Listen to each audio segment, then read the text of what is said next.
सायंकाळी झालेल्या मुसळधार आणि वादळी वाऱ्यासह आलेल्या पावसामुळे शेतकऱ्यांचं प्रचंड असं नुकसान झालं. मी सध्या चोपाडे शिवारात आणि केळीची बाग आपण या ठिकाणी पाहू शकतो. केळीची बाग अक्षरशः उद्ध्वस्त झालेली आहे. शेतकऱ्यांचा हातातोंडाशी आलेला घास हिरावून गेल्यामुळे शेतकऱ्यांना अश्रू देखील अनावर झाल्यात. आपल्यासोबत शेतकरी आहेत. काय सांगाल, किती आपलं नुकसान झालं आहे? कमीत कमी माझे 10-15 लाखाचं 15-1 लाखाचं नुकसान झालं आहे आणि खर्च पण फार केला आहे. मग आता परिस्थिती एकदम खराब आहे.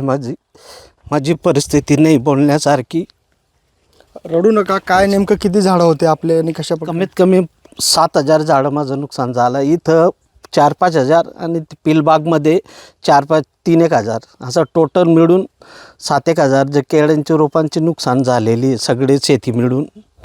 आणि पपई वेगळी, पपई पण 3,500मध्ये कमीत कमी 50% पुढे पण पपई तुटली गेली आहे. फळं 1 महिन्याच्या तोडण्याच्या याच्यावरती होती. केळी पण आता 15-20 दिवसात निसवडच्या तोलवरती होती.